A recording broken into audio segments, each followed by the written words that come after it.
ನಮಸ್ಕಾರ. ನನ್ನ ಹೆಸರು ಚಿನ್ನ ಅಂತ ಕರೀತಾರೆ. ನಾನು ಮೂಲತಃ ಚೆನ್ನೈ ಮೂಲದವನಾಗಿರ್ತೇನೆ.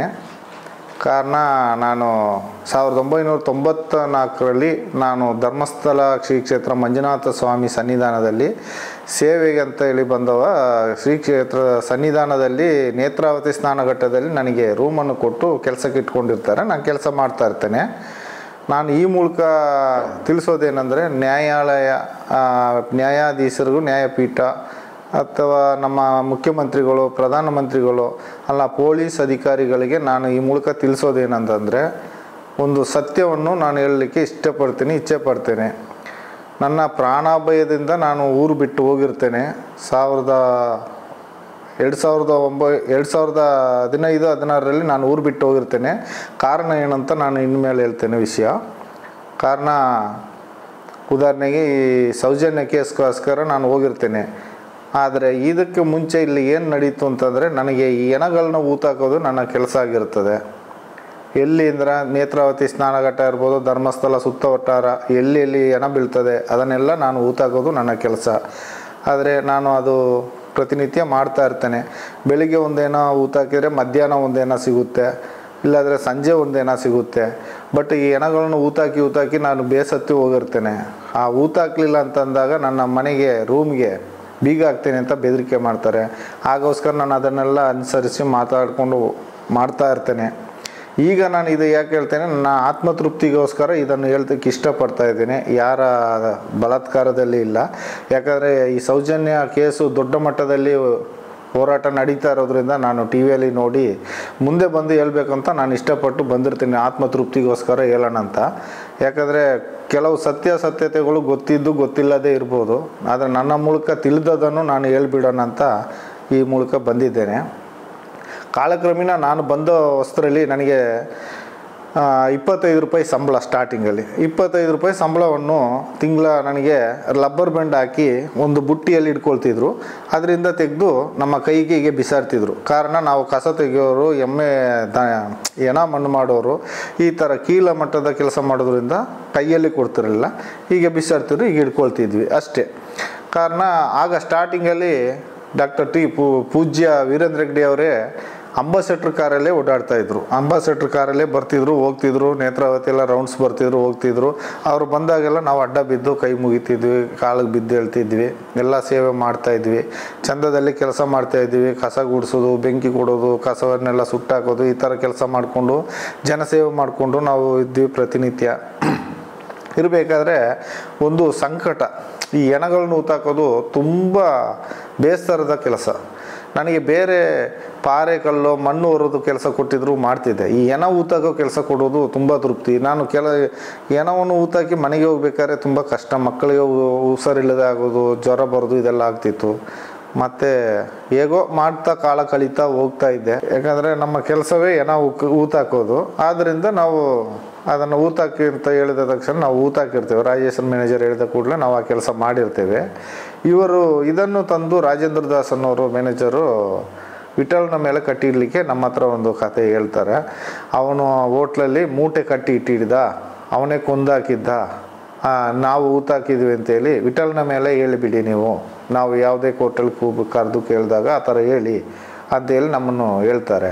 ಹಾಗೆ ಹೇಳುವಾಗ ನಾವು ಯೋಚನೆ ಮಾಡ್ತೀವಿ. ಮನೆಗೆ ಬಂದು ಹೆಂಡತಿ ಮಕ್ಕಳಲ್ಲಿ ಯೋಚನೆ ಮಾಡುವಾಗ ಇವರು ಕಾಸು ಕೊಡುವಾಗ ನಾವು ಈಸ್ಕೊಳ್ಳಿಕ್ಕೆ ನಾವು ಇರಲಿಕ್ಕಿಲ್ಲ, ನಮ್ಮನ್ನು ಒಳಗೆ ತಳ್ಳುವ ಐಡಿಯಾ ಮಾಡ್ತಾರೆ. ಬಲುಪಸಿ ಆಗಲಿಕ್ಕೆ ನಾವು ರೆಡಿ ಇಲ್ಲ.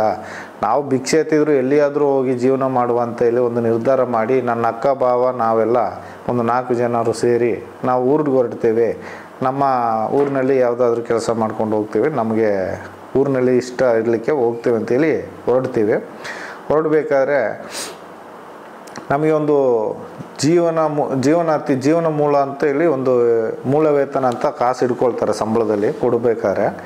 ಅದು ಒಂದು 25 ವರ್ಷ ಕೆಲಸ ಮಾಡಿದ್ರಿಂದ ನಮಗೆ 3.5 ಲಕ್ಷ ಅಮೌಂಟ್ ಕೊಡಲಿಕ್ಕೆ ಇರ್ತದೆ. 3.5 ಲಕ್ಷದಲ್ಲಿ ನಮಗೆ ಒಂದು 50,000 ಕೊಟ್ಟು ನಮ್ಮನ್ನು ಲೆಟ್ರ್ ಬರೆಸ್ಕೊಳ್ತಾರೆ. ನೀವಾಗೆ ಹೋಗೋದು ಅಂತೇಳಿ. ನಾವಾಗೆ ಹೋಗುವಾಗೆ ಲೆಟ್ರ್ ಬರೆದು ಸೈನ್ ಮಾಡಿಸಿ ನಮ್ಮನ್ನು ಕಳಿಸಿಬಿಡ್ತಾರೆ ಅಲ್ಲಿಂದ. ಯಾಕಂದರೆ ಮೇಲ್ನೋಟಕ್ಕೆ ನಾವು ಏನೇ ತಿಳ್ಕೊಂಡ್ರು ಅಲ್ಲಿ ಏನು ನಡೀತದೆ ಅಂತ ಗೊತ್ತಾಗಲ್ಲ. ಯಾಕಂದರೆ ನಾನು ಹೆಣಗಳು ಊತಾಕೋದು ಈ ಥರ ಚಟುವಟಿಕೆ ಮತ್ತು ಏನಾದರೂ ಗಲಾಟೆ ಆದಾಗ ಅವರೊಟ್ಟಿಗೆ ಸೇರಿಕೊಳ್ಳೋದು ಎಲ್ಲ ಕೆಲಸ ಮಾಡೋದ್ರಿಂದ ನನಗೆ ಫುಲ್ ಫ್ರೀಯಾಗೇ ಬಿಟ್ಟಿರ್ತಾರೆ. ನಾನು ದೇವಸ್ಥಾನದಲ್ಲಿ ಹೋಗೋದು ಅಲ್ಲಿ ಇಲ್ಲಿ ಏನು ಕೆಲಸ ಮಾಡಿದ್ರು ನಾನು ಎಲ್ಲ ಕಡೆ ಅಲೌಡ್ ಇರುತ್ತೆ ನನಗೆ. ಹಾಗಾಗಿ ಈಗ ಮಾಡ್ತಾ ಇರಬೇಕಾದ್ರೆ ಅಲ್ಲಿ ಹೆಣಗಳು ಬೀಳ್ತಾಯಿದ್ವು ಅಂತಂದರೆ ಸುಮ್ಮನೆ ಒಂದು ಬೀಳ್ತಾ ಇರಲಿಲ್ಲ. ಹೆಣ್ಮಕ್ಳು ಅತಿ ಹೆಚ್ಚಿನ ಸಂಖ್ಯೆಯಲ್ಲಿ ಅವರೇ ಸಾಯ್ತಾಯಿದ್ರು ಹೆಣ್ಮಕ್ಳು. ಕಾರಣ ಚಡ್ಡಿ ಇರಲಿಲ್ಲ, ಒಳಗಡೆ ಚಡ್ಡಿ ಇರಲಿಲ್ಲ, ಮೇಲ್ಗಡೆ ಪೆಟಿಕೋಟ್ ಮಾತ್ರ ಇರ್ತಾಯಿತ್ತು, ಡ್ರೆಸ್ ಇರ್ತಿರಲಿಲ್ಲ. ಮತ್ತು ಸಾಲೆ ಬುಕ್ಕು ಈ ಥರ ಕೆಲವೊಂದು ಜಾಗದಲ್ಲಿತ್ತು. ಅದನ್ನು ನಾವು ಗುಂಡಿಲೇ ಹಾಕಿ ಮಣ್ಣು ಮಾಡಿದ್ದೀವಿ. ಕಾರಣ ಅಂದರೆ ಕೆಲವೊಂದು ಡೆಡ್ ಬಾಡಿಗಳಿಗೆ ಪೊಲೀಸ್ನವರೇ ಬರೋದಿಲ್ಲ. ಯಾಕಂದರೆ ಇವರು ಮಾಹಿತಿ ಕಚೇರಿ ಸಿಬ್ಬಂದಿಯವರು ಹೇಳಿ ಕಳಿಸಿದರೆ ಮಣ್ಣು ಮಾಡಿ ಬರಬೇಕು ನಮ್ಮ ಕೆಲಸ. ಅವ್ರು ತೋರಿಸಿದ್ದು ನಾವು ಮಾಡೋದು ಅಷ್ಟೇ ನಮ್ಮ ಕೆಲಸ. ಯಾಕಂದ್ರೆ ನಾವು ಮಾಡಲಿಲ್ಲ ಅಂದರೆ ನಮಗೆ ಅವರು ಬೈತಾ ಇರ್ತಾರೆ. ಯಾಕಂದರೆ ರೂಮ್ ಬೀಗ ಹಾಕ್ತೀವಿ, ಹಾಗೆ ಟಾರ್ಚಲ್ಲಿ ಇರ್ತದೆ. ನಮ್ಮ ಕೆಲಸ ಅದಾಗಿರೋದ್ರೆ ನಮ್ಗೆ ಮುಗಿದ್ರೆ ಸಾಕು, ನಾವು ನೆಮ್ಮದಿಯಾಗಿರ್ಬೋದು ಅಂತೇಳಿ ನಾವು ಹೋಗಿ ಗುಂಡಿ ತೆಗೆಯೋದು, ಮಣ್ಣು ಹಾಕೋದು, ಬರೋದು ನಮ್ಮದು ಈ ಕೆಲಸ. ಹಾಗಾದರೆ ಕೆಲವೊಂದು ರಸ್ತೆ ಬದಿಯಲ್ಲಿ ಅಲ್ಲಿ ಇಲ್ಲೆಲ್ಲ ತುಂಬ ಹಾಕಿದ್ದೇನೆ. ಯಾಕಂದರೆ ಎಲ್ಲೆಲ್ಲಿ ಹೆಣ ಹಾಕಿದ್ದೇನೆ ಅಂತ ನನಗೇನೆ ಗೊತ್ತು. ಹೆಣ ಹಾಕಿದವ ನಾನು ಅದನ್ನು ತೋರಿಸ್ಲಿಕ್ಕೆ ಮುಂದೆ ಬರ್ತೀನಿ. ಕಾರಣ ಏನಂದರೆ ಈಗ ಈ ಸೌಜನ್ಯ ಕೇಸಿಂದ ಅದನ್ನೆಲ್ಲ ತೆಗಿತಾರೆ ಅಂತ ವಿಷಯ ತಿಳ್ಕೊಂಡೆ. ಹಾಗೆ ತಿಳ್ಕೊಂಡು ನಾನು ಊತ ಹಾಕಿದ್ದನ್ನು ನಾನೇ ತೋರಿಸುವ ಮುಂದೆ ನಿಂತು.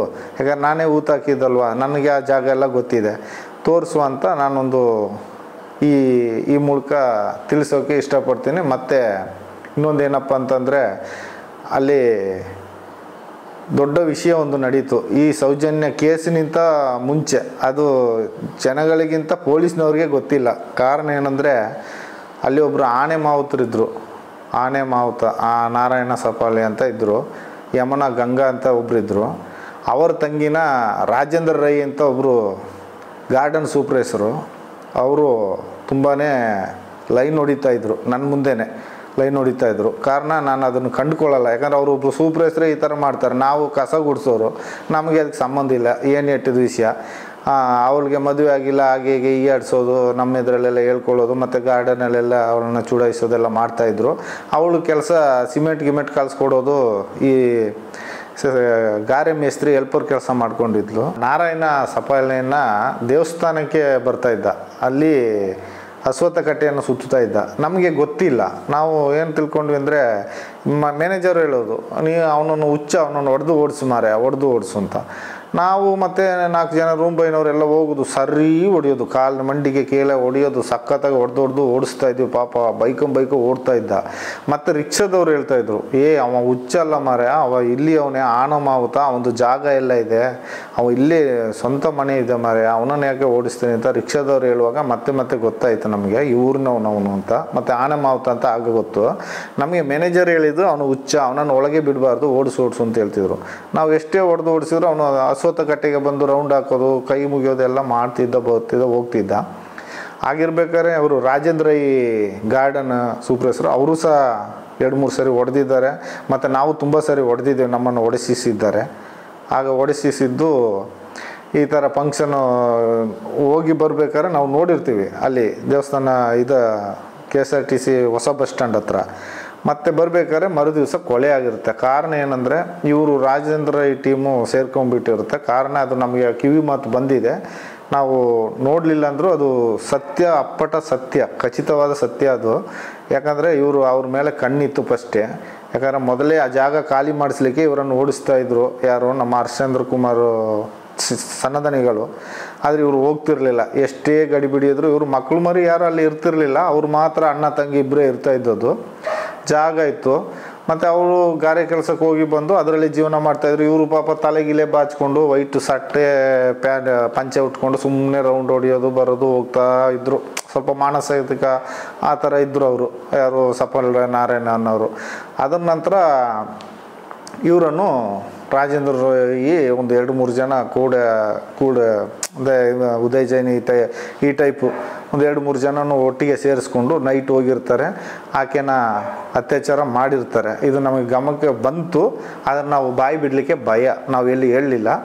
ಅದು ಮಾಡಿ ಅವರು ಆ ಟೈಮ್ಗೆ ಅಣ್ಣ ಎಂಟ್ರಿ ಆಯ್ತಾನೆ, ನಾರಾಯಣ ಸಪ್ಪಾಳೆ, ಅವನು ಹೊಡೆದು ಬಿಡ್ತಾರೆ. ಹೊಡೆದ್ಬಿಟ್ಟು ಪೆಟ್ಟಿ ಇರ್ತದೆ, ಕಬ್ಬಿಣದ ಪೆಟ್ಟಿಗೆ, ಅದನ್ನು ಬಿಚ್ಚಿ ತಗೊಂಡೋಗಿ ಅಷ್ಟು ದೂರದಲ್ಲಿ ಬೈಲಲ್ಲಿ ಬಿಸಾಡಿರ್ತಾರೆ. ಚಿನ್ನದ ಓಳೆ, ಬೆಂಡೋಳೆ ಇರುತ್ತೆ, ಅದನ್ನು ಅಲ್ಲಿ ಬಿಸಾಡ್ತಾರೆ.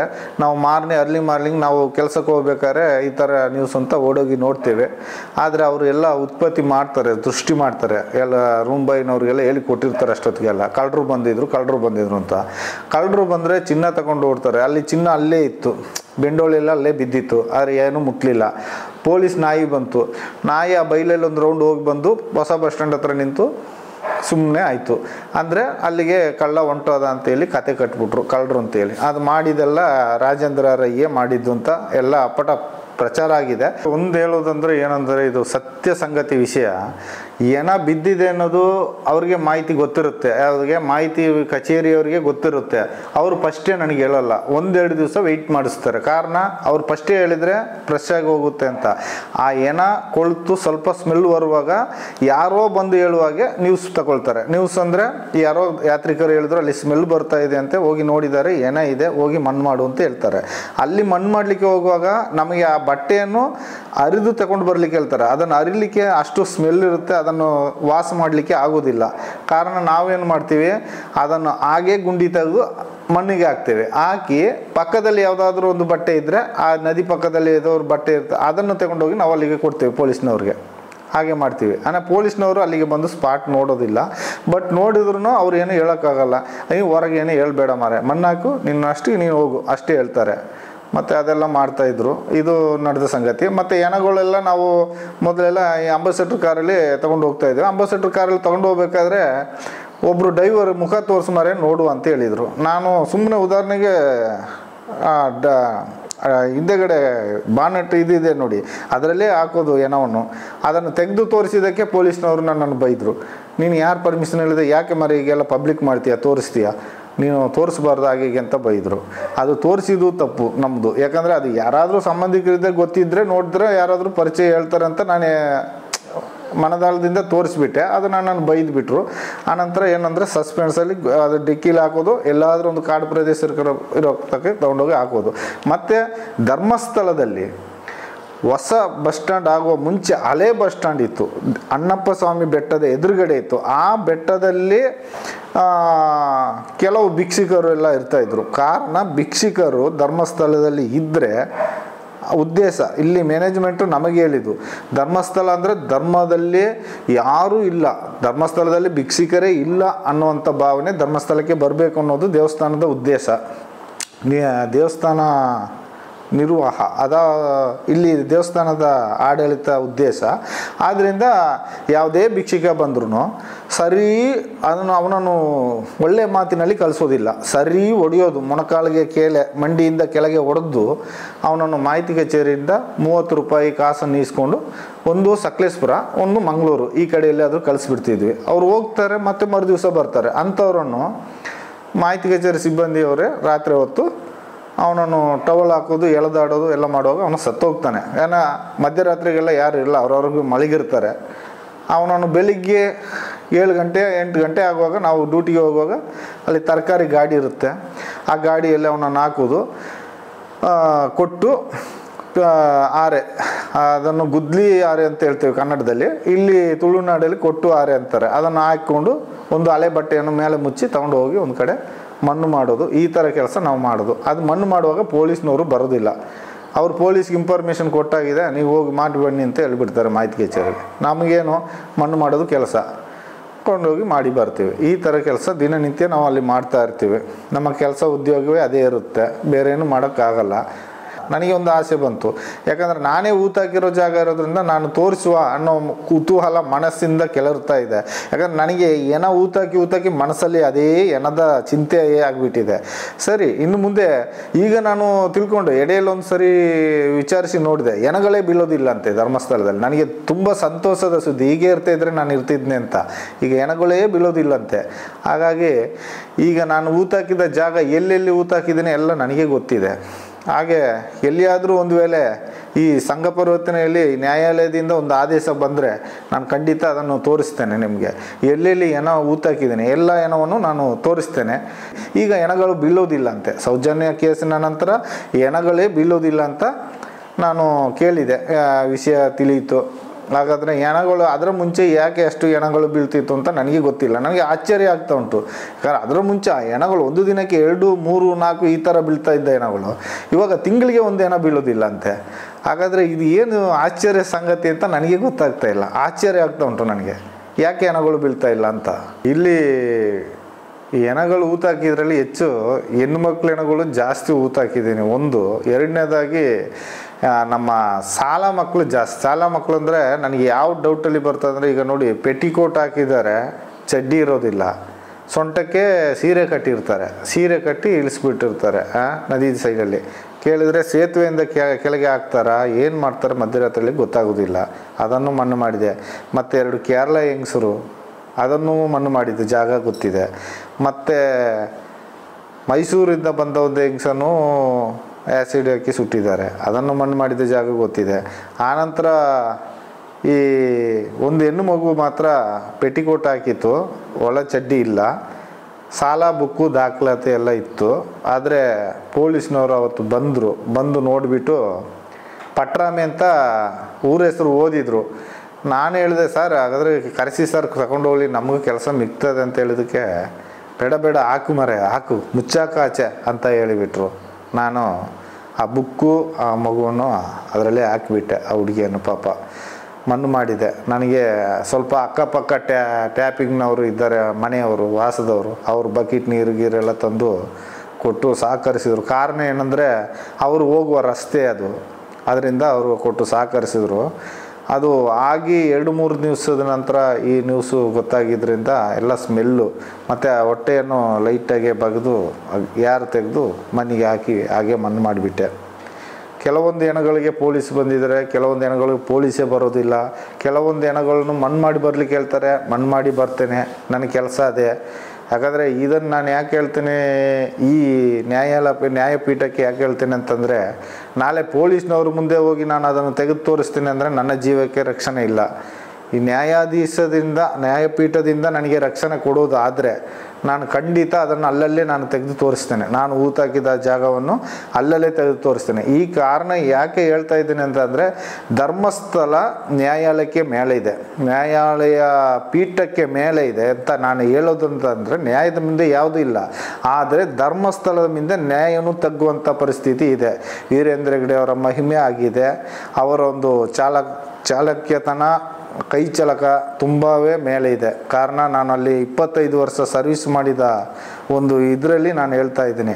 ಅವರನ್ನು ಇಡೀ ದೇಶದಲ್ಲಿರೋ ಬೇರೆ ವಿಷಯದಲ್ಲಿ ಉದಾಹರಣೆ ತಗೊಂಡ್ರೆ ಅವರನ್ನು ಬಗ್ಗಿಸಲಿಕ್ಕೆ ನ್ಯಾಯಾಧೀಶರಿಂದಲೂ ಸಾಧ್ಯ ಇಲ್ಲ. ಆ ಮಟ್ಟದಲ್ಲಿರುವಾಗ ಇಲ್ಲಿ ಧರ್ಮಸ್ಥಳಕ್ಕೆ ನಾವು ಆಪೋಸಿಟಾಗಿ ನಾವು ಹೇಳೋಕ್ಕಾಗಲ್ಲ. ಆಪೋಸಿಟ್ ಅಂದರೆ ಇದು ನಡೀತಾ ಇರೋದು ಈ ಥರ ಇದೆ ಅಂತ ಹೇಳಿದಾಗಲೇ ನಾನು ಇಲ್ಲದೆ ಆಗ್ತೀನಿ, ನಾನೇ ಕಣ್ಮರೆ ಆಗ್ತೀನಿ. ಆದರೆ ನನ್ನ ಜೀವ ಬೆದರಿಕೆಗೆ ನನ್ನ ಕುಟುಂಬದವರಿಗೆ ನನಗೆ ರಕ್ಷಣೆ ಕೊಡಬೇಕು ಅಂತ ಹೇಳಿ ನ್ಯಾಯಾಧೀಶರಲ್ಲಿ ಕೇಳ್ಕೊಳ್ತಾ ಇದ್ದೇನೆ.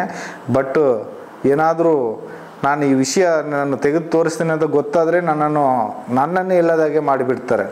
ಆ ಕಾರಣಕ್ಕೆ ನಾನು ರಕ್ಷಣೆ ಕೇಳ್ತಾ ಇದ್ದೀನಿ ನ್ಯಾಯಾಧೀಶರಲ್ಲಿ, ಮುಖ್ಯಮಂತ್ರಿಗಳಲ್ಲಿ ಕೇಳ್ಕೊಳ್ಳೋದೇನೆಂದರೆ, ಈ ಮೂಲಕ ನಾನು ಬೆಳ್ತಂಗಡಿ ಪೊಲೀಸರ ಮೇಲೆ, ಧರ್ಮಸ್ಥಳ ಪೊಲೀಸರ ಮೇಲೆ ನಂಬಿಕೆ ಇಲ್ಲ. ಕಾರಣ ಏನಂದರೆ, ನನ್ನ ಮುಂದೆನೇ ಈಗ ತುಂಬ ಸರಿ ನಾನು ನೋಡಿದ್ದೇನೆ, ಸಾಯಂಕಾಲ ಒಂದು 8:30-9 ಗಂಟೆ ಆಗುವಾಗ ಸಪ್ರೇಟಾಗಿ ಪೊಲೀಸ್ನವ್ರಿಗೆ ಕವರಲ್ಲಿ ಅಮೌಂಟು ಗೌರ್ಮೆಂಟ್ ಸಂಬಳ ಬರೋ ಮುಂಚೆ 1 ತಾರೀಕು ಬರೋ ಮುಂಚೆನೇ ಟೆಂಪಲಿಂದ ಸಂಬಳ ಹೋಗುತ್ತೆ. ಆದ್ದರಿಂದ ನನಗೆ ಇಲ್ಲಿ ಲೋಕಲ್ ಪೊಲೀಸಿನೆಲ್ಲ ನನಗೆ ನಂಬಿಕೆ ಇಲ್ಲ. ಭಯಾನಕವಾದ ಭಕ್ತಿ ಇದೆ, ನನಗೆ ಭಯ ಇದೆ. ಆದ್ದರಿಂದ ಹೊರಗಿನ ಪೊಲೀಸು ನಮಗೆ ಸಂಪೂರ್ಣ ರಕ್ಷಣೆ ಕೊಟ್ಟರೆ ನ್ಯಾಯಾಧೀಶರ ಮೂಲಕ ಈ ಹೆಣಗಳನ್ನು ನಾನು ಅಸ್ಥಿಪಂಜರಗಳನ್ನು ತೆಗೆದು ತೋರಿಸ್ಲಿಕ್ಕೆ ನಾನು ಮುಂದಾಗಿರ್ತೇನೆ. ದಯಮಾಡಿ ನನಗೆ ಇದೊಂದು ಹೆಲ್ಪ್ ಮಾಡಬೇಕು ಅಂತ ನಾನು ನ್ಯಾಯಾಧೀಶರಲ್ಲಿ ಬೇಡ್ಕೊಳ್ತಾ ಇದ್ದೇನೆ. ತುಂಬ ಶಾಲೆ ಮಕ್ಕಳ ಡೆಡ್ ಬಾಡಿ ಸಿಕ್ಕಿತ್ತು. ಅದರಲ್ಲಿ ಒಂದು ಡೆಡ್ ಬಾಡಿ ಮಾತ್ರ ಊತಾಕ್ಬೇಕಾದ್ರೆ ಬುಕ್ಕು ಬ್ಯಾಗ್ ಸಮೇತ ಇತ್ತು. ಅದನ್ನು ಪೊಲೀಸ್ನವರೊಬ್ಬರು ಎತ್ತಿ ಓದುವಾಗ ಅದರಲ್ಲಿ ಅಡ್ರೆಸ್ ಪಟ್ರಾಮೆ ಅಂತಿತ್ತು. ಆಗ ನಾನು ಹೇಳಿದೆ, ಸರ್ ಅವ್ರನ್ನ ಕರೆಸಿ ಸರ್, ಹೋದರೆ ನಮಗೆ ಕೆಲಸ ಮಿಗ್ತದೆ, ಅವರೇ ತೊಗೊಂಡೋಗ್ಲಿ ಅಂತ ಹೇಳಿದ್ದಕ್ಕೆ, ಬೇಡ ಮಾರೆ ಊತಾಕು ಅಂತೇಳಿ ಊತಾಕಿಸ್ಬಿಟ್ರು. ನಾನು ಮಣ್ಣು ಮಾಡಿಬಿಟ್ಟೆ. ಆದರೆ ಅದು ನನಗೆ ಬೇಜಾರಾದ ಸಂಗತಿ. ಯಾಕಂದರೆ ಅಡ್ರೆಸ್ ಇದ್ದು ಅವ್ರಿಗೆ ಹೋಗಿ ತಲುಪಲಿಲ್ಲ ಅಂತ ಐತೆ ಅಂತ ಒಂದು ಮನಸಂಕಟ ಇರಲಿ. ಹಾಗೆ ಇನ್ನೊಂದು ಹೇಳ್ಬೇಕಂದ್ರೆ, STM ಶಾಲೆಯಲ್ಲಿ ಈಗ ನಮ್ಮ ಅಣ್ಣನ ಮಕ್ಕಳು ಇರ್ಬೋದು, ಅಕ್ಕನ ಮಕ್ಕಳು ಇರ್ಬೋದು, ಶಾಲೆಗೆ ಹೋಗ್ತಾಯಿದ್ರು. ಅವರು ಕೂಡ ಆಗ ಚಿಕ್ಕ ಮಕ್ಕಳಿರುವಾಗ ಸೌಜನ್ಯನ ಕ್ಲಾಸ್ಮೇಟು ಈ ಹೈಸ್ಕೂಲಲ್ಲಿ, ಧರ್ಮಸ್ಥಳ ಹೈಸ್ಕೂಲಲ್ಲಿ, ಅದು STM ಕಾಲೇಜಲ್ಲ, ಹೈಸ್ಕೂಲಲ್ಲಿ ಓದಬೇಕಾದ್ರೇ ಒಬ್ಬರು ಮಾಸ್ಟ್ರಂತೆ, ಅವರು PT ಮಾಸ್ಟ್ರು ಯಾರೂ ಗೊತ್ತಿಲ್ಲ, ಹೆಣ್ಣು ಮಕ್ಕಳನ್ನು ಪಾಠ ಹೇಳೋ ನೆಪದಲ್ಲಿ ಹೀಗೆ ಮೈಯೆಲ್ಲ ಮುಟ್ಟೋದೆಲ್ಲ ಮಾಡ್ತಿದ್ರಂತೆ. ಅದು ತುಂಬ ಸರಿ ನಮ್ಮ ಹುಡುಗಿಯರು ಶಾಲೆಗೆ ಹೋಗಲ್ಲ, ಯಾಕೆ ಹೋಗಲ್ಲ ಅಂತ ಕೇಳುವಾಗ ಬೈಯುವಾಗ ಆಗ ನಮಗೆ ನಿಜ ಹೇಳಿದರು. ಮತ್ತು ನಾವು ಇಷ್ಟು ದೊಡ್ಡ ವಿಷಯದಲ್ಲಿ ನಾವು ಹೋಗಿ ಹೆಗ್ಡೆಯವ್ರ ಹತ್ರ, ಸ್ವಾಮೀಜಿಯವ್ರ ಹತ್ರ ಹೇಳ್ಕೊಂಡು ಅದೆಲ್ಲ ದೊಡ್ಡದು ಮಾಡೋಕ್ಕಾಗಲ್ಲ ಅಂತೇಳಿ ಮಕ್ಕಳನ್ನೇ ಶಾಲೆಗೆ ಬಿಟ್ಟು ನಿಲ್ಲಿಸ್ಬಿಟ್ವಿ. ಹೀಗೆಲ್ಲ ನಡೀತದೆ. ಯಾಕಂದರೆ ಇಲ್ಲಿ ಧರ್ಮಸ್ಥಳ ವಠಾರದಲ್ಲಿ ಏನು ನಡೆದ್ರೂ ಆ ವಿಷಯವನ್ನು ಎತ್ತಿ ಹೇಳುವಂಥ ಶಕ್ತಿ ಜನರಿಗೆ ಯಾರಿಗೂ ಇಲ್ಲ. ಕಾರಣ ಏನಂದರೆ, ಇಲ್ಲಿ ಅನ್ನ ತಿನ್ನಬೇಕು, ಊಟ ಮಾಡಬೇಕು, ಜೀವನ ಸಾಗಿಸ್ಬೇಕು. ಅವರವರು ಜೀವನವನ್ನು ದಿನನಿತ್ಯ ಅವ್ರು ನೋಡೋದನ್ನು ಕಲ್ತ್ಕೋತಾರೆ ಜನಗಳು. ಯಾಕಂದರೆ ಅವರನ್ನು ಎದುರು ಮಾಡಿ ಮಾತಾಡುವಷ್ಟು ಶಕ್ತಿ ಯಾರಿಗೂ ಇಲ್ಲ. ಯಾಕಂದರೆ ಅದು ಮಾತಾಡಿದರೆ ಆ ಮರು ದಿವಸ ಅವನನ್ನು ಖಾಲಿ ಮಾಡಿಸ್ತಾರೆ, ಇಲ್ಲ ಅಂದರೆ ಅವನನ್ನು ಜನ ಇಲ್ಲದಾಗೆ ಮಾಡಿಬಿಡ್ತಾರೆ. ಈಗ ಇತ್ತೀಚೆಗೆ ಹೊಸದಾಗೆ ಒಂದು ರೈಟ್ರು, ಈಗ ಸೌಜನ್ಯ ಕೇಸಿನಿಂದ ಮುಂಚೆ ಬಂದವರು ಅಂತ ನಾನು ಅಂದ್ಕೊಂಡಿದ್ದೇನೆ, ಅವರು ಚಂದ್ರಶೇಖರಯ್ಯ ಅಂತ ಒಬ್ಬರು ಇದ್ದರು, ಬಂದವರು, ನಂತರ ಬಂದವರು ಇರ್ಬೋದು, ಹೇಳೋಕ್ಕಾಗಲ್ಲ, ಬಂದರು.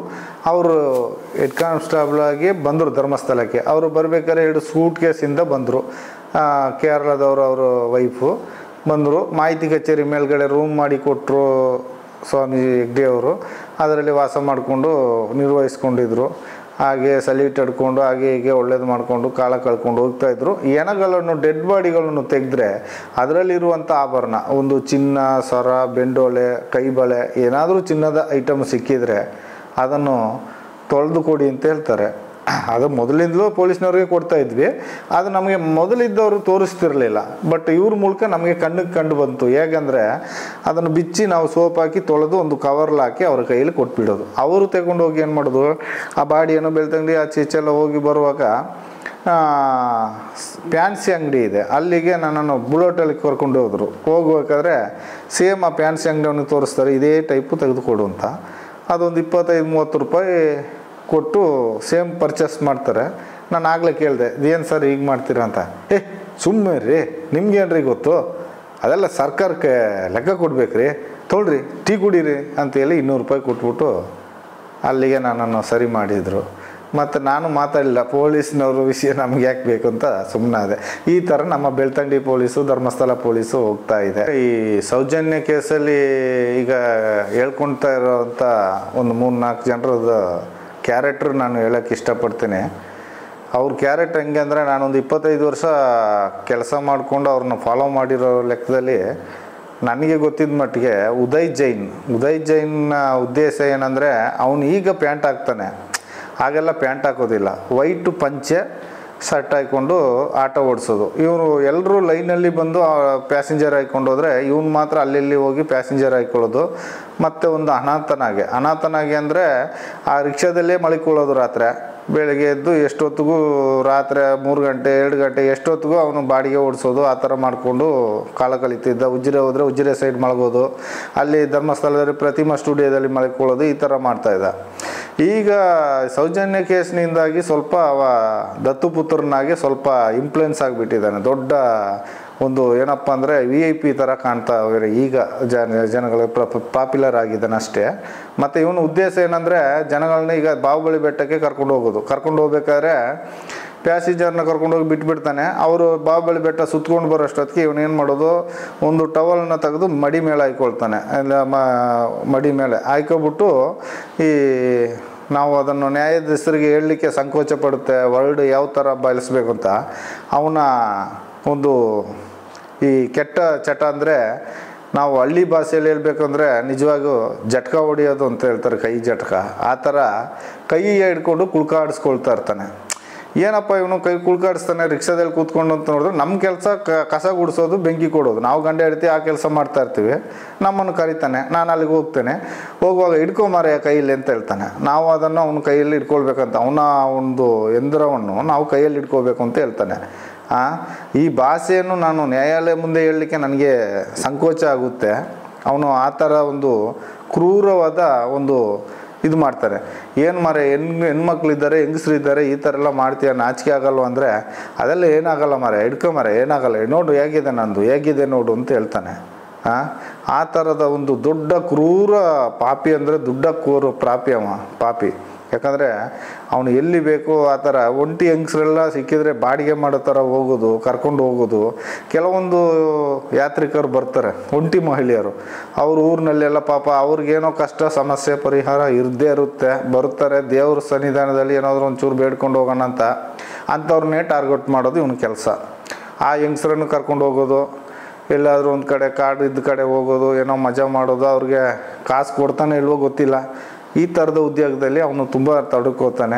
ಆದರೆ ರಿಕ್ಷಾದವರೆಲ್ಲ ಬೈತಾರೆ, ನೀನೇನೋ ಬಾಡಿಗೆ ಲೈನಲ್ಲೇ ಮಾಡೋದಿಲ್ಲ, ಎಲ್ಲ ನೀನು ಓದ್ತಾವೆಲ್ಲ ಬಾಡಿಗೆ ಮಾಡ್ತೀಯ, ನಾವೆಲ್ಲ ಶಿಸ್ತಾಗಿ ಲೈನಲ್ಲಿ ಹೋಗ್ತೀವಿ ಅಂತಂದರೆ ಇವನು ಕೇಳೋದಿಲ್ಲ. ಕೇಳಿದ್ರೆ ನಾನು ಜೈನರು, ನಾನು ಹೆಗ್ಡೆಯವರು, ಹಾಗೆ ಹೀಗೆ ಅಂತ ಏನಾದರೂ ಒಂದು ಹೇಳ್ಕೊಂಡು ಕತೆ ಓಡಿಸ್ತಾ ಇರ್ತಾನೆ. ಇವನ ಲೈಫ್ ಹೀಗೆ. ಆದರೆ ಆ ಮಲ್ಲಿಕ್ ಜೈನ್ನ ತಗೊಂಡ್ರೆ, ಮಲ್ಲಿಕ್ ಜೈನ್ ಏನು ಮಾಡ್ತಾನಂದರೆ ರತ್ನಗಿರಿ ಬೆಟ್ಟಕ್ಕೆ ಬರುವ ಅಗತ್ಯ ಇರಲ್ಲ, ಬಾಹುಬಲಿ ಬೆಟ್ಟಕ್ಕೆ. ಕಾರಣ ರತ್ನರಾಜರಂತ ಸ್ಟುಡಿಯೋ ಇಟ್ಟಿರ್ತಾರೆ, ಅವರು ಸಂಬಂಧ ಅಂತ ಹೇಳ್ಕೊಡ್ತಾರೆ, ಇರ್ಬೋದು. ಯಾಕಂದರೆ ಆಗ ಎಲ್ಲ ಅವರು ಸ್ಟುಡಿಯೋದಲ್ಲಿ ಫೋಟೋ ತೆಗಿಬೇಕಾದ್ರೆ ಫೋಟೋ ತೆಗಿಯೋದು ಒಂದು ವಾರಕ್ಕೊಮ್ಮೆ ಅವ್ರವ್ರ ಮನೆಗೆ ಪೋಸ್ಟ್ ಮಾಡೋದು, ಈ ಥರ ಕೆಲಸ. ರಾಘವೇಂದ್ರ ಅಂತ ಒಬ್ಬರು ಇರ್ತಾರೆ. ಮೊದಲು ಜಗದೀಶ್ ಜೈನ್ ಇದ್ದರು, ಅವ್ರು ನಿಂತರು. ಅದರ ನಂತರ ರಾಘವೇಂದ್ರ ನಂತರ ಇವ್ರು ಇರ್ತಾರೆ. ಯಾರು ಹೇಳಿ, ಮಲ್ಲಿಕ್ ಜೈನು, ಇವರೆಲ್ಲ ಬಂದು ಫ್ರೆಂಡ್ಶಿಪ್ ಹಂಗೆ ಫೋಟೋ ತೆಗೆಯೋದು ಮಾಡೋದು, ಅವ್ರಿಗೊಂದು ಹೆಲ್ಪ್ ಥರ ಸ್ಟುಡಿಯೋದಲ್ಲಿ ಮಾಡ್ತಾ ಇರ್ತಾರೆ. ಇವರು ಮಾಡ್ತಾ ಇರೋದು ಕೆಲವೊಂದು ರಸೀದಿಯಲ್ಲಿ ಹೆಸರು ಬರೆಯದೆ ಡೈರೆಕ್ಟಾಗಿ ಅವ್ರಿಗೆ ಕಳಿಸ್ಬಿಡೋದು, ಮತ್ತು ಅದರಲ್ಲಿ ಸ್ವಲ್ಪ ಹಣ ಉಳಿಸೋದು. ಆ ಹಣದಲ್ಲಿ ಅನ್ನಪೂರ್ಣ ಹೋಟ್ಲಿಂದ ನಮ್ಮ ಕೈಯಲ್ಲಿ ತರಿಸೋದು, ಏನೋ ಬಜ್ಜಿ ಬೋಂಡ ಅದು ಇದು ತರಿಸೋದು. ಅಲ್ಲಿ ಜೈನರ ಗೆಸ್ಟ್ ಹೌಸ್ ಆಗಿದೆ ಬೆಟ್ಟದ ಹಿಂದೆಗಡೆ, ಅದರಲ್ಲಿ ಕೂತ್ಕೊಂಡು ತಿನ್ನೋದು, ನಮಗೂ ಕೊಡ್ತಿದ್ರು, ನಾವೆಲ್ಲ ಒಟ್ಟಿಗೆ ತಿಂತಿದ್ವಿ.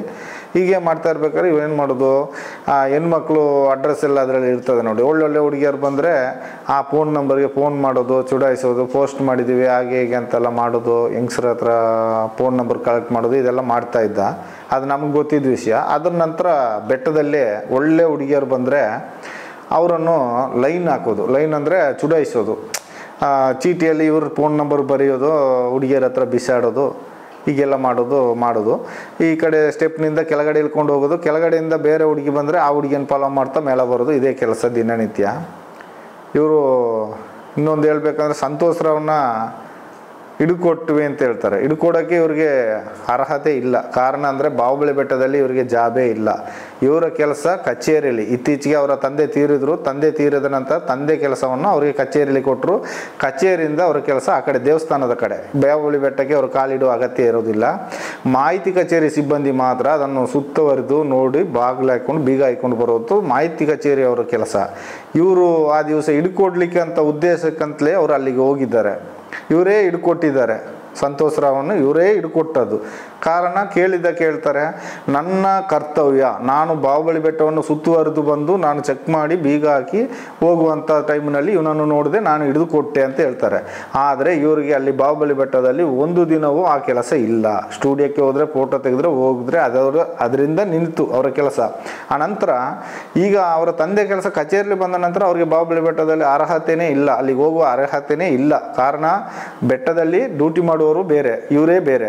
ಇವರು ಕಾರಣಾಂತರದಿಂದ ಅಲ್ಲಿಗೆ ಹೋಗಿದ್ದಾರೆ. ಅಲ್ಲಿ ಯಾಕೆ ಹೋದ್ರು, ಯಾಕೆ ಹಿಡಿದ್ರು ಗೊತ್ತಿಲ್ಲ. ಆದರೆ ಇವರು ಹೇಳೋದು ಒಂದೇ ಕಾರಣ, ನನ್ನ ಡ್ಯೂಟಿ ಅಂತ ಹೇಳ್ತಾರೆ. ಇವರ ಡ್ಯೂಟಿ ಸತ್ಯ ಅಲ್ಲ, ಇವರ ಡ್ಯೂಟಿಯೇ ಅಲ್ಲ. ಧರ್ಮಸ್ಥಳದ ಬೆಟ್ಟದ ಮೇಲೆ ಇವರಿಗೆ ಅಲ್ಲಿ ಜಾಗನೇ ಇಲ್ಲ. ಆದರೆ ಹಾಗಾದರೆ ಡೈಲಿ ಅಲ್ಲಿ ಬೀಗ ಹಾಕಬೇಕಲ್ಲ ಇವರು ಹೋಗಿ, ಯಾಕೆ ಹಾಕೋದಿಲ್ಲ? ಡೈಲಿ ಬೀಗ ಹಾಕೋದಿಲ್ಲ. ಇನ್ನೊಂದು ಧೀರಜ್ ಕಿಲ್ಲ ಅಂತ ಹೇಳ್ತಾರೆ ಅವರು, ಧೀರಜ್ ಕಿಲ್ಲ, ಧೀರಜ್ ಜೈನ್ ಅಂತ ಹೇಳ್ತಾರೆ. ಅವರು ವಿಷಯ ಹೇಳ್ಕೊಳ್ಳೋದಾದರೆ, ಅವರು ಬಾಹುಬಲಿ ಬೆಟ್ಟದಲ್ಲಿ ಹೆಚ್ಚು ಬರೋದು ಕಮ್ಮಿ, ಅವ್ರು ಆ ಕಡೆ ಎಲ್ಲ ತಿರುಗಾಟ ಕಮ್ಮಿ. ಹೆಚ್ಚಾಗಿ ಹರ್ಷೇಂದ್ರ ಹೆಗ್ಡೆ ಅಂತಾರಲ್ಲ, ವೀರೇಂದ್ರ ಹೆಗ್ಡೆ ಅವರ ತಮ್ಮನ ಮಗ ನಿಶ್ಚಲ್ ಜೈನ್, ಅವರ ಒಟ್ಟಿಗೆ ಆಟ ಆಡ್ಕೊಂಡು ಓಡಾಡಿಕೊಂಡು ಅವರೊಟ್ಟಿಗೆ ಇರುವಂಥದ್ದು. ಇವರ ಒಟ್ಟಿಗೆ ಇವರು ಕಲೆಕ್ಷನ್ ಇಟ್ಕೊಂಡದ್ದು ಯಾರು, ಉದಯ್ ಜೈನ್ ಮತ್ತು ಮಲ್ಲಿಕ್ ಜೈನ್ ಕಲೆಕ್ಷನ್ ಇಟ್ಕೊಂಡದ್ದು. ಇವರು ಅವರೊಟ್ಟಿಗೆ ಓಡಾಡಿಕೊಂಡು ಒಡನಾಟದಲ್ಲಿ ಇದು ಮಾಡ್ಕೊಳ್ತಾರೆ. ಹೊರಗಿನ ಪ್ರಪಂಚಕ್ಕೆ ಅವರು ಕಾಣಿಸ್ಕೊಳ್ಳೋದಿಲ್ಲ, ಒಳಗಿನ ಪ್ರಪಂಚಕ್ಕೆ ಅವರು ಇರ್ತಾರೆ ಇವರೊಟ್ಟಿಗೆ. ಇವ್ರ ನಡವಳಿಕೆ ಈ ಥರ ಹೋಗುತ್ತಾ ಇರುತ್ತೆ. ಈ ಹಿಂದೆ ಅದು ಮೊದಲೇ ಚಿನ್ನಯ್ಯ ಅಂತ ಒಬ್ಬರು ಇದ್ದರು, ಹರ್ಷೇಂದ್ರ ಗೇಟ್ ಕೀಪರು. ಅವರು ಕಾರಣಾಂತರದಿಂದ ಕೆಲಸದಿಂದ ನಿಂತ್ಕೊಂಡ್ರು. ಅವ್ರು ನಿಂತದಕ್ಕೆ ಕೊಡುಗೆಯಾಗಿ 10,000 ಅಮೌಂಟನ್ನು ಹರ್ಷೇಂದ್ರ ಕುಮಾರ್ ಹೆಗ್ಡೆ ಅವರು ತಮ್ಮ ತಗೊಂಡೋಗಿ ಕೊಟ್ಟಿರ್ತಾರೆ. ಯಾಕಂದರೆ ಇಷ್ಟು ವರ್ಷ ನನಗೆ ಗೇಟ್ ಕೀಪರಾಗಿ ನಿಯತ್ತಾಗಿ ಕೆಲಸ ಮಾಡಿರ್ತೀಯ, ನಿರ್ವಹಿರ್ತೀಯ, ಇದು ನನ್ನ ಪ್ರೀತಿಯಿಂದ ಕೊಡುವಂಥ ಕೊಡುಗೆ ಅಂತೇಳಿ ಒಂದು 10,000 ಕೊಟ್ಟು ಅವರನ್ನು ರಿಟೈರ್ ಮಾಡ್ತಾರೆ. ಅದರ ನಂತರ ಅಲ್ಲಿಗೆ ಬರುವವನೇ ಪರಮೇಶ್ವರ ಅಂತ. ಪರಮೇಶ್ವರ ಬಂದು ಅವ್ನು ಗೇಟ್ ಕೀಪರ್ ಆಗಿರ್ತಾನೆ. ಇವರ ಹೆಗ್ಡೆ ಅವರ ತಮ್ಮನ ಗೇಟ್ ಕೀಪರ್ ಅಂದರೆ ಸಣ್ಣದನಿಗಳಿಗೆ ಒಂದು ಗೇಟ್ ಕೀಪರ್ ಆಗಿ ಇರ್ತಾನೆ. ಯಾಕಂದರೆ ಬಡ ಮಕ್ಕಳು ಹೆಂಗಸರು ಹೊರ ಜಗತ್ತಿನಿಂದ, ಈಗ ಅಂದರೆ ಬ್ಯಾಂಗ್ಳೂರು, ಮೈಸೂರು ಈ ಥರ ಎಲ್ಲ ಬೇರೆ ಕಡೆ ಹುಬ್ಳಿ ಧಾರವಾಡ ಎಲ್ಲ ಬರ್ತಾರೆ. ಕೆಲವರು ಸಮಸ್ಯೆ ಕಷ್ಟಗಳನ್ನ ಹೇಳ್ಕೊಳ್ಳೋಕ್ಕೆ ಒಂಟಿ ಹೆಂಗಸ್ರುಗಳು ಬರ್ತಾರೆ ನೋಡಿ. ಆ ಹೆಂಗಸ್ರನ್ನ ಇವನು ಟಾರ್ಗೆಟ್ ಮಾಡೋದು ಇವನು ಕೆಲಸ. ಹೆಗ್ಡೆಯವರ ತಮ್ಮನಲ್ಲಿ ಅಂದರೆ ಹರ್ಷೇಂದ್ರ ಹೆಗ್ಡೆ ಅವ್ರ ಹತ್ರ ಕಷ್ಟಗಳನ್ನ ಹೇಳ್ಕೊಳ್ಳುವಾಗ ಇವನು ನೋಟೇಟ್ ಮಾಡೋದು, ಹೊರಗೆ ಕರೆದು ಮಾತಾಡೋದು, ಏನು ಅವ್ರಿಗೆ ಗಂಡಂದಿರಿಲ್ಲ ಆ ಥರದ ಪರಿಸ್ಥಿತಿ ಎಲ್ಲ ನೋಡಿಕೊಂಡು ಒಂದು ಹೆಂಗಸನು, ನಾನು ಈ ಕಡೆ ಟಾಯ್ಲೆಟ್ ತೊಳಿತಾ ಇದ್ದೆ, ಜೆಂಟ್ಸ್ ಟಾಯ್ಲೆಟು, ಇವ ಲೇಡೀಸ್ ಟಾಯ್ಲೆಟ್ ಒಳಗಡೆಯಿಂದ ಬಂದ. ನಾನು ಹೊರಗಡೆ ಬಂದು ನೋಡು, ನೀನು ಯಾಕೆ ಅಲ್ಲಿ ಹೋದೆ ಅಂತ ಕೇಳುವಾಗ, ಇಲ್ಲ ಮಾರೆ ಬಲ್ಪ್ ಪೀಸ್ ಹೋಯ್ತು, ನಾನು ಬಲ್ಪ್ ಹಾಕ್ಲಿಕ್ಕೆ ಹೋದೆ ಅನ್ನ. ಬಲ್ಪ್ ಹಾಕ್ಲಿಕ್ಕೆ ಎಲೆಕ್ಟ್ರಿಷಿಯನ್ ಇದ್ದಾರೆ, ಇವನು ಯಾಕೆ ಲೇಡೀಸ್ ಟಾಯ್ಲೆಟಲ್ಲಿ ಹೋದ ಅಂತೇಳಿ ನನಗೆ ಡೌಟ್ ಬಂತು. ಅವ ಹೋದ ನಂತರ ಆ ಬಂದ ಹೆಂಗ್ಸನ್ನು ಹಿಡ್ಕೊಂಡೆ, ನಾನು ಬಿಡಲಿಲ್ಲ. ಯಾಕೆ ಅವ ಒಳಗೆ ಬಂದ, ಏನು ವಿಷಯ ಹೇಳಿ ನನ್ನ ಹತ್ರ ಹೇಳಿ, ಏನು ಹೆದರಬೇಡಿ ಹೇಳಿ, ಅಣ್ಣನಾಗೆ ತಮ್ಮನಾಗೆ ತಿಳ್ಕೊಂಡು ಹೇಳಿ ಅಂತ ಹೇಳಿದೆ. ಆಗ ಆ ಹೆಂಗ್ಸಿ ಹೇಳಿದಂಥ ಮಾತು ನನಗೆ ಭಾರಿ ಸಂಕೋಚಕರವಾದ ವಿಷಯ ಆಯಿತು. ಕಾರಣ ಏನಂದರೆ, ಆ ಹೆಂಗ್ಸ್ ಹೇಳ್ತಲಾಗ ಕೈಯಲ್ಲಿ ಮಾಡಿಬಿಟ್ಟು ಹೋದ್ರಣ್ಣ, ಕೈಯಲ್ಲಿ ಮಾಡೋದು ಅಂತ ಹೇಳಿದ್ರು. ಅವಳ ಭಾಷೆ ನನಗೆ ಅರ್ಥ ಆಗಲಿಲ್ಲ. ಕೈಯಲ್ಲಿ ಮಾಡಿದ್ರು ಅಂತೆ, ಕೈಯಲ್ಲಿ ಮಾಡಿಬಿಟ್ಟು ಹೋಯ್ತಾ ಇದ್ದಾನಂತೆ ಅವನು ಕೈಯಲ್ಲಿ ಮಾಡಿಬಿಟ್ಟು ಹೋಯ್ತಾನಂತಂದರೆ ಅದು ಕೆಟ್ಟ ಅಪಾರ್ಥದ ಮಾತು. ಅದನ್ನು ನ್ಯಾಯಾಲಯ ಮುಂದೆ ನಾನು ಹೇಳ್ಕೊಳ್ಳೋಕೆ ಇಷ್ಟಪಡಲ್ಲ. ನ್ಯಾಯಾಧೀಶರಿಗೆ ಗೊತ್ತಾಗಬೇಕು, ನೀವೇ ತಿಳ್ಕೊತೀರಿ ಸ್ವಾಮಿ, ನೀವೇ ಇದಕ್ಕೆ ಉತ್ತರ ನೀಡಬೇಕು. ಯಾಕಂದರೆ ಆ ಥರ ಅವನು ಗೇಟ್ ಕೀಪರ್ ಆಗಿದ್ದಾನೆ. ಈಗ ಅವನ ಗೇಟ್ ಕೀಪರ್ ಉದ್ಯೋಗದಿಂದ ನಿವೃತ್ತಿ ಮಾಡಿದಾರೋ ಏನೋ, ಅವನಿಗೆ ಇಲ್ಲ ಅಲ್ಲಿಗ ಬೇರೊಬ್ಬರು ಸತೀಶ್ ಅಂತ ಈಗ ಗೇಟ್ ಕೀಪರ್ ಇದ್ದಾರೆ. ಯಾರಿಗೆ? ಹರ್ಷೇಂದ್ರ ಕುಮಾರ್ ಅವ್ರಿಗೆ. ಈಗ ಅವ ಪರಮೇಶ್ ಇಲ್ಲ ಅಲ್ಲಿ ಈ ಜಾಗದಲ್ಲಿ. ಪ್ರಕೃತಿ ಚಿಕಿತ್ಸಾಲಯ ಎದುರಿಗೆ 2 ಕ್ಯಾಮ್ರಾ ಇಟ್ಟಿರ್ತಾರೆ ದ್ವಾರದಲ್ಲಿ, 2 ಫೋಕಸ್ಸು. ಆಪೋಸಿಟಲ್ಲಿ ಬಸ್ ಸ್ಟಾಪ್ ಇರುತ್ತೆ. ಆ ಬಸ್ ಸ್ಟಾಪ್ನಲ್ಲಿ 2 ಸೈಡು ಕ್ಯಾಮ್ರಾ ಫಿಕ್ಸ್ ಮಾಡಿರ್ತಾರೆ. ಆ ಕ್ಯಾಮ್ರಾ ಮಣ್ಣ ಸಂಕದವರೆಗೂ ರೆಕಾರ್ಡ್ ಆಗುತ್ತಾ ಇರುತ್ತೆ. ಯಾಕಂದರೆ ನಾವಲ್ಲಿ ಕೆಲಸ ಮಾಡುವಾಗ, ಗೂಡಿಸುವಾಗ, ಬೆಂಕಿ ಕೊಡುವಾಗ, ಸುಣ್ಣ ಹೊಡೆಯೋದಿದ್ರೆ, ಏನೇ ಕೆಲಸ ಮಾಡಿದ್ರು ಅಲ್ಲಿಂದಲೇ ನೇತ್ರಾವತಿ ಸ್ನಾನ ಘಟಕದ ಆಫೀಸಿನಲ್ಲಿ ಟಿ ವಿಯಲ್ಲಿ ನೋಡ್ಬೋದು. ಆ ರೀತಿ ಒಂದು ಇದಿರುತ್ತೆ. ಮತ್ತು ಈ ಕಡೆ ತಗೊಂಡ್ರೆ ಆ ಟರ್ನ್ವರೆಗೂ ರೆಕಾರ್ಡ್ ಆಗುತ್ತಾ ಇರುತ್ತೆ ಆ ಬಸ್ ಸ್ಟ್ಯಾಂಡಲ್ಲಿದ್ದದು. ಆ ಬಸ್ ಸ್ಟ್ಯಾಂಡಲ್ಲಿದ್ದ ಕ್ಯಾಮರಾ, 2 ಕ್ಯಾಮರಾವನ್ನು ಈ ಕೇಸಿನಲ್ಲಿ ಇದನ್ನು ಫುಲ್ಲ ಬಸ್ ಸ್ಟ್ಯಾಂಡನ್ನೇ ಕಾಣದೆ ಮಾಯ ಮಾಡಿಬಿಟ್ಟಿದ್ದಾರೆ. ಬಸ್ ಸ್ಟ್ಯಾಂಡೇ ಇಲ್ಲ. ಬಸ್ ಸ್ಟ್ಯಾಂಡು ಅಷ್ಟು ಚಂದದ ಬಸ್ ಸ್ಟ್ಯಾಂಡು ಕ್ಯಾಮ್ರಾ ಸಮೇತ ಇದ್ದದನ್ನು ಆ ಬಸ್ ಸ್ಟ್ಯಾಂಡನ್ನು ತೆಗೆದುಬಿಟ್ಟಿದ್ದಾರೆ. ಈಗ ಬಸ್ ಸ್ಟ್ಯಾಂಡೇ ಇಲ್ಲ ಅಲ್ಲಿ. ಅಷ್ಟು ಸ್ವಚ್ಛತೆ ಇದ್ದ ರೋಡನ್ನು ಹಾಗೆ ಮಾಡಿಬಿಟ್ಟಿದ್ದಾರೆ. ಎಷ್ಟು ಪ್ರಕೃತಿ ಚಿಕಿತ್ಸಾಲಯ ಹಿಂಬದಿ ಗೇಟಲ್ಲಿ ಆ ಕಡೆಯಿಂದ ಬಂದರೆ, ಜೋಡಿಸ್ತಾನ ಮಾರ್ಗದಿಂದ ಆಚೆ ಬದಿಯಿಂದ ಬಂದರೆ ಬ್ಯಾಕ್ ಗೇಟ್ ಹಿಂದೆಗಡೆ ಒಂದು ಗೇಟ್ ಇದೆ. ಅದರಲ್ಲಿ ಕೆಲಸದವರು, ಮಹಿಳೆಯರೆಲ್ಲ ಅದರಲ್ಲಿ ಓಡಾಟ ಇತ್ತು. ಹೆಂಗಸರೆಲ್ಲ ಬಂದರೆ ಆ ಗೇಟ್ನಿಂದ ಬಂದು ಪ್ರಗತಿ ಚಿಕಿತ್ಸಾಲಯಲ್ಲಿ ಕೆಲಸ ಮಾಡ್ತಾಯಿದ್ರು. ಅದನ್ನು ಆ ಮಾರ್ಗದಲ್ಲಿ ಮುಖ್ಯವಾದವರು ಅಂದರೆ ಧೀರಜ್ ಕಿಲ್ಲಾ ಇರ್ಬೋದು, ಮಲ್ಲಿಕ್ ಜೈನ್ ಇರ್ಬೋದು, ಉದಯ್ ಜೈನ್ ಇರ್ಬೋದು, ಅವರೆಲ್ಲ ಅಲ್ಲಿ ಆ ಕಡೆ ಮನೆ ಪಕ್ಕ ಇರೋದ್ರಿಂದ ಆ ಕಡೆಯಿಂದ ಬರ್ತಾ ಹೋಗ್ತಾ ಇದ್ದರು. ಆ ಗೇಟನ್ನು ಈ ಕೇಸ್ ಆದ ನಂತರ ಅದನ್ನು ಕ್ಲೋಸ್ ಮಾಡಿಬಿಟ್ರು. ಈ ಕೇಸು ಬಂದ ತಕ್ಷಣವೇ ಆ ಗೇಟನ್ನು ಅಲ್ಲಿ ಕ್ಲೋಸ್ ಮಾಡಿದರು. ಅಲ್ಲಿ ಬೀಗ ಹಾಕಿ ಒಂದು ಜಂಕ್ ಸೀಟನ್ನು ಇಟ್ಟುಬಿಟ್ರು. ಆ ಗೇಟಿನ ಎದುರುಗಡೆ ಒಂದು ಮನೆ ಇದೆ. ಆ ಮನೆಯಲ್ಲಿ ವಾಸ ಇದ್ದರು, ಒಂದು ಕುಟುಂಬ ವಾಸ ಇತ್ತು. ವಾಸ ಇರಬೇಕಾದ್ರೆ ಆ ಕುಟುಂಬದ ಯಜಮಾನ ಅವನು ತೀರ್ಕೊಂಡ. ಅವನನ್ನು ಆ ಮನೆ ಬದಿಯಲ್ಲೇ ನಮ್ಮನ್ನು ಸುಟ್ಟಾಕಿಸಿದರು. ಕಟ್ಟಿಗೆಯನ್ನು ತಗೊಂಡೋಗಿ ಇಟ್ಟು ಅವನನ್ನು ನಾವೇ ಸುಟ್ಟಾಕಿದ್ವಿ. ಧರ್ಮಸ್ಥಳದಿಂದ ಟ್ರ್ಯಾಕ್ಟರ್ನಲ್ಲಿ ಕಟ್ಟಿಗೆ ತಗೊಂಡೋಗಿ ಕಟ್ಟಿಗೆಯನ್ನು ಇಟ್ಟು ನಾವು ಸುಟ್ಟು ಹಾಕಿದ್ವಿ. ಕಾರಣ ಆ ಜಾಗ ಧರ್ಮಸ್ಥಳಕ್ಕೆ ಬೇಕು, ಅದಕ್ಕಾಗಿ ಅವನನ್ನು ಅಲ್ಲಿ ಸುಟ್ಟು ಹಾಕಿದ್ರು. ಅದರ ನಂತರ ಅದರ ಮುಂಚೆನೇ ಅಲ್ಲಿದ್ದ ಜಾಗವನ್ನು ಅವರಿಗೆ ವಶೀಕರಣ ಮಾಡಿಕೊಂಡಿದ್ದಾರೆ. ಇದು ನನಗೆ ಗೊತ್ತಿದ್ದ ಮಾಹಿತಿ. ಒಂದಿನ ನಾನು ಊರಿಗೆ ಹೋಗಿದ್ದೆ.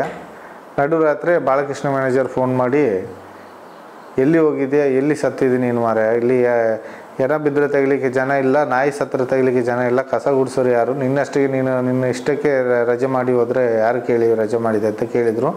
ಕೇಳುವಾಗ ನಾನು ಬಾಲಕೃಷ್ಣ ಮ್ಯಾನೇಜರ್ ಹತ್ರ ಹೇಳಿದೆ, ಚಂದ್ರಶೇಖರ್ ಭಟ್ರ ಹತ್ರ ಕೇಳಿದ್ದೀನಿ ಸರ್ ಅಂತ. ಕೂಡಲೇ ಅವರು ನನಗೆ ಫೋನ್ ಮಾಡಿದರು, ನೀ ಬೇಗ ಬರೋದಾದರೆ ಬಂದು ಕೆಲಸಕ್ಕೆ ಸೇರು, ಇಲ್ಲಾಂದರೆ ನಿನ್ನ ಮನೆಗೆ ರೂಮ್ಗೆ ಬೀಗ ಹಾಕ್ತಾರೆ, ನಿನಗೆ ಕೆಲಸ ಇಲ್ಲ, ಎಲ್ಲ ಬೈತಾರೆ, ಬೇಗ ಬಾ ಅಂತ ಹೇಳಿದರು.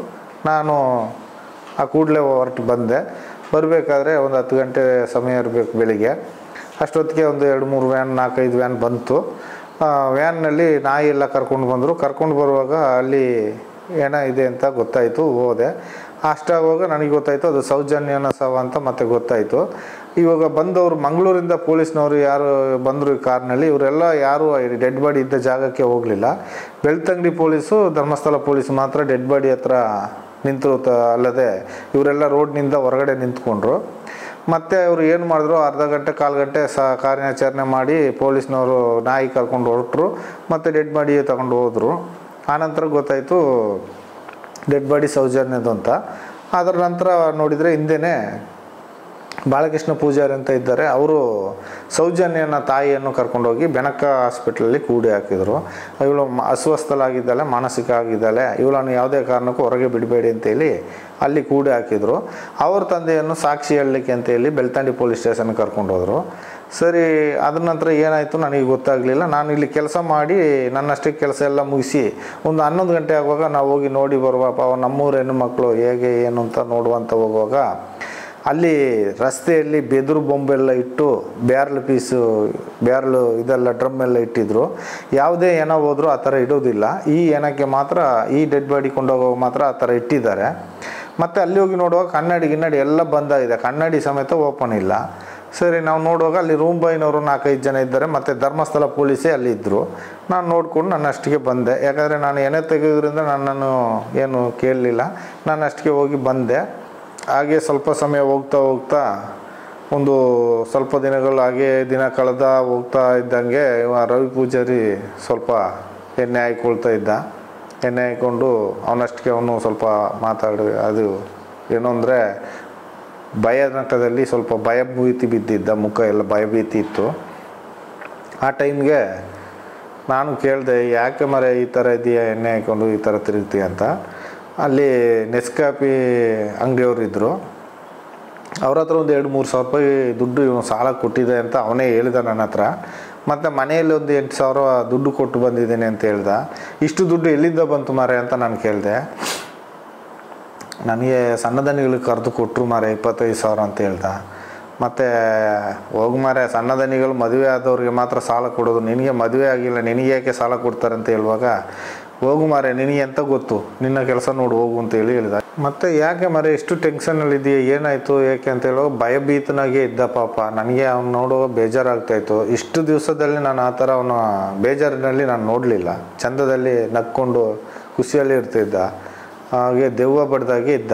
ಈಗ ಕೇಳುವಾಗ ಈ ಥರ ಹೇಳ್ದ, ನಿನಗೆ ವಿಷಯ ಅಂತ ಗೊತ್ತಿಲ್ಲ, ಹೋಗು ಮಾರೆ, ನಾನು ಹೇಳೋದಿಲ್ಲ, ನಿನಗೆ ಏನು ಗೊತ್ತು, ಹೋಗು ಮಾರೆ ಅಂತ ಹೇಳಿದ. ಹಾಗೆ ಏನು ನೋಡುವ ಕೇಳುವ ಅಂತ ಹೇಳುವಾಗ, ಈಗ ಸೌಜನ್ಯ ಹೇಗೆ ಸತ್ಲು ನಿನಗೆ ಗೊತ್ತಾ ಅಂತ ಕೇಳಿದ.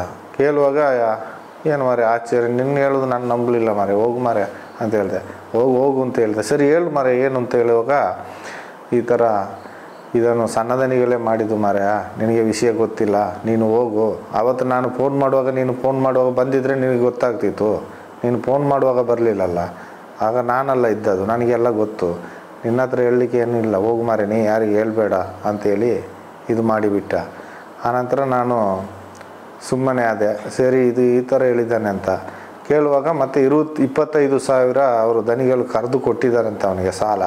25,000ದಲ್ಲಿ ಮನೆಯಲ್ಲಿ ಸ್ವಲ್ಪ ಹಣ ಕೊಟ್ಟು ರೇವತಿ ಹತ್ರ ಒಂದು 2,000-3,000 ಸಾಲ ಕೊಟ್ಟದ ಅವನೇ ಹೇಳಿದ ನನ್ನ ಹತ್ರ. ಮತ್ತು ಅವ್ರ ಹತ್ರ ಮಾತಾಡ್ಕೊಂಡಿದ್ದಾಗಲೇ ನನಗೆ ಈ ಮಾತು ಸತ್ಯ ಹೇಳಿದ ಅವನು. ಹೇಳಿದ ನಂತರ ನನಗೆ ಸ್ವಲ್ಪ ತುಂಬ ಫೀಲಿಂಗ್ ಆಯಿತು, ಭಾರಿ ಬೇಜಾರಾಯಿತು, ಈ ಥರ ಆಯ್ತೆ ಅಂತ. ಅಷ್ಟು ಚಿಂತನೆ ಮಾಡುವಾಗಲೇ ಅವನು ಮರುದಿವಸ ಹ್ಯಾಂಗಿಂಗ್ ಮಾಡಿಕೊಂಡ ಅಂತ ಸುದ್ದಿ ಹೇಳ್ತಾರೆ. ಹಾಗೆ ಹೇಳುವಾಗ ನನಗೆ ತುಂಬ ಬೇಸರ ಆಯಿತು. ಯಾಕಂದರೆ ಹ್ಯಾಂಗಿಂಗ್ ಮಾಡಿಕೊಂಡ ಅಂತ ಮರುದಿವಸ ಬೆಳಿಗ್ಗೆ ಹೇಳ್ತಾ ಇದ್ದಾರೆ. ಮರುದಿವಸ ಬೆಳಿಗ್ಗೆ ಹೋಗಿ ಇದೇ ಇಟರ್ನ್ ಹೋಟ್ಲಲ್ಲಿ ಹೋಗಿ ಬನ್ಸು ತಿಂದು ಕಾಫಿ ಕುಡಿದು ಟೀ ಕುಡಿದು ಬಂದಿದ್ದಾನೆ. ಬಂದು ಪೇಪರ್ ಓದಿ ಬಂದಿದ್ದಾನೆ ಅಂತ ಹೇಳ್ತಾರೆ. ಬಂದು ರೂಮಿಗೆ ಬಂದವ, ಅವು ಗಂಜಿ ಊಟ ಸಹ ಮಾಡಿಲ್ಲ. ಆ ತಕ್ಷಣ ಬೆಳಗಿನ ಜಾವ 7-7:30 ಇರ್ಬೋದು. ಅಷ್ಟೊತ್ತಾಗುವಾಗ ಅವನನ್ನು ಹ್ಯಾಂಗಿಂಗ್ ಮಾಡಿಕೊಂಡು, ಆಗ ನಾವು ಪರಕೆ ತಗೊಂಡು ಹೋಗ್ತಾ ಇದ್ದೀವಿ ಗುಡಿಸ್ಲಿಕ್ಕೆ. ನಮ್ಮನ್ನು ಸಮೇತ ಒಳಗೆ ಬಿಡಲಿಲ್ಲ ಅಂತ ಹೇಳಿದರು. ನಮ್ಮನ್ನು ಬಿಡಲಿಲ್ಲ ಅಂತ ಹೇಳುವಾಗಲೇ ನನಗೆ ತುಂಬ ಬೇಸರ ಆದ ಸಂಗತಿ ಅಂದರೆ ಅವತ್ತು ತುಂಬ ಬೇಸರ ಆಯಿತು. ಯಾಕಂದರೆ ನನ್ನೊಟ್ಟಿಗೆ ಇದ್ದವ ನನ್ನ ಫ್ರೆಂಡು ಒಂದು ನೋಡಲಿಕ್ಕೆ ಒಳಗೆ ಬಿಡಲಿಲ್ಲ. ಅಷ್ಟು ಪಕ್ಕ ಇಳಿಸಿ ಅವನನ್ನು ಇದು ಮಾಡಿದರು. ಹ್ಯಾಂಗಿಂಗು ಮಾಡಿದ್ದು ನನಗೆ 2 ಜನರ ಮೇಲೆ ಸಂಶಯ ಇದೆ. ಅದನ್ನು ನಾನು ಹೇಳಲಿಕ್ಕೆ ಇಷ್ಟಪಡೋದಿಲ್ಲ. ಯಾಕಂದರೆ ಅವರ ರೂಮ್ ಬಾಯ್ನವರೇ ಮಾಡಿದ್ದಾರೆ. ಯಾಕೆಂದರೆ ರಾಧಾಕೃಷ್ಣ ಇರ್ಬೋದು, ಯೋಗೇಶ ಇರ್ಬೋದು, ಇದ್ದರು ಆ ಟೈಮಿನಲ್ಲಿ. ಅವರೆಲ್ಲ ಬೈತಾ ಇದ್ರು ಅವನನ್ನು. ಯಾಕೆ ಅದನ್ನು ನಾನು ಫಾಲೋ ಮಾಡಿಕೊಂಡೇ ಇದ್ದೆ. ಯಾಕಂದರೆ ಇವರು ಯಾರೋ ಮಾಡಿ ಅವನನ್ನು ಇಷ್ಟು ಚಿಕ್ಕ ಕಂಬಿಯಲ್ಲಿ ಕಟ್ಟಾಕಿ ನ್ಯಾನಿಂಗ್ ಮಾಡಲಿಕ್ಕೆ ಸಾಧ್ಯನೇ ಇಲ್ಲ. ಅದನ್ನು ಪೊಲೀಸ್ ಬರೋ ಮುಂಚೆ ಇಳಿಸಿ ಸದ್ದೇ ಇಲ್ಲದೆ ಕೊಂಡೋಗಿ ಮನೆಗೆ ಇಟ್ಟು ಬಂದಿದ್ದಾರೆ. ಹಾಗೆ ಮಾಡಿ ಅವನ ಸದ್ದೇ ಇಲ್ಲ, ಅವನು ಏನಾದ ಹೇಗೆ ಮಾಡಿದರು ಎಂಥದ್ದು ಸದ್ದೆ ಸುಳಿವೇ ಇಲ್ಲದಾಗೆ ಮಾಡಿಬಿಟ್ರು. ಅವನು ಸತ್ತ ನಂತರ ನನಗೆ ತುಂಬ ಬೇಸರ ಆಯಿತು. ಅದೇ ದುಃಖದಲ್ಲಿ ನನಗೆ ಭಯ ಬರಲಿಕ್ಕೆ ಕಾರಣ. ಈಗ ಅಷ್ಟು ಒಂದು ರೂಮ್ ಬಾಯನ್ನು ಹೊರಗಡೆ ಕಾಡಿನಲ್ಲೋ ಅಲ್ಲ ನದಿ ತೀರದಲ್ಲೋ ಕಾಲು ಜಾರಿ ಬಿದ್ದು ಸತ್ತ ಅಂತಂದರೆ ನಾವು ನಂಬೋದು. ಇದು ಅವನು ಮಲಗುವ ಕೋಣೆಯಲ್ಲೇ ಹ್ಯಾಂಗಿಂಗ್ ಮಾಡ್ಕೊಂಡು ಸಾಯ್ತಾನೆ ಅಂದರೆ ಹಾಡಗಳಲ್ಲಿ ಯಾರು ನಂಬಲಿಕ್ಕೆ ಸಾಧ್ಯ ಇಲ್ಲ. ಈಗ ಕತ್ಲೆಗಾದರೆ ನಿದ್ದೆ ಮಾಡುವಾಗ ಸಾಯ್ತಾನೆ ಅಂತ ಹೇಳ್ಬೋದು, ಏನಾದರೂ ಒಂದು ಕಾರಣ ಹೇಳ್ಬೋದು. ಹಾಡು ಹಗಲಲ್ಲಿ 7-7:30 ಗಂಟೆಗೆ ಅವನು ಹ್ಯಾಂಗಿಂಗ್ ಮಾಡ್ತಾನೆ. ಅದು ಟಿಫನ್ ಮಾಡ್ಕೊಂಡು ಹೋಗಿ ಹ್ಯಾಂಗಿಂಗ್ ಮಾಡ್ತಾನೆ ಹಂಗಂತೇಳಿ ಪ್ರಚಾರ ಮಾಡ್ತಾರೆ, ಹ್ಯಾಂಗಿಂಗ್ ಮಾಡಿದ್ದಾನಂತ. ನಾನು ಹೇಳ್ತೀನಿ ಸತ್ಯವಾಗಿ ಅವನು ಹ್ಯಾಂಗಿಂಗ್ ಮಾಡುವಂಥ ಪರಿಸ್ಥಿತಿಯೇ ಇಲ್ಲ. ಅಷ್ಟು ಒಳ್ಳೆಯ ಹುಡುಗ. ಈ ವಿಷಯ ಹೊರಗೆ ಬಂದ ತಕ್ಷಣವೇ ಅವನನ್ನು ಕೊಂದಾಕಿಬಿಟ್ರು. ಹೀಗೆ ಕೆಲವು ಸಾಕ್ಷಿಗಳನ್ನು ಕೊಂದಾಕಿಬಿಟ್ಟಿದ್ದಾರೆ, ಕೆಲವೊಂದು ಜನರನ್ನು ಸಾಯಿಸಿಬಿಟ್ಟಿದ್ದಾರೆ, ಸಸ್ಪೆನ್ಸಲ್ಲೇ ಮುಗಿಸಿಬಿಟ್ಟಿದ್ದಾರೆ. ಇದು ನಮಗೆ ಅರಿವಾಯಿತು, ಇದ್ರ ಅರಿವಾಯಿತು. ಇನ್ನು ನಮ್ಮನ್ನು ಕೊಲ್ಲಲಿಕ್ಕೆ ಹೆಚ್ಚು ದಿನ ಇಲ್ಲ. ನಾವು ಬದುಕಿದರೆ ಎಲ್ಲಿಯಾದರೂ ಭಿಕ್ಷೆ ಎತ್ತು ಬದುಕುವ. ಈ ಧರ್ಮಸ್ಥಳದ ಅನ್ನಧರ್ಮನ ಇಲ್ಲಿಗೆ ಮುಗೀತು ಅಂತೇಳಿ ತೀರ್ಮಾನ ಮಾಡಿದ್ವಿ. ನಾವು ಅಲ್ಲಿಗೆ ಊರು ಬಿಡಲಿಕ್ಕೆ ರೆಡಿಯಾಗಿದ್ವಿ.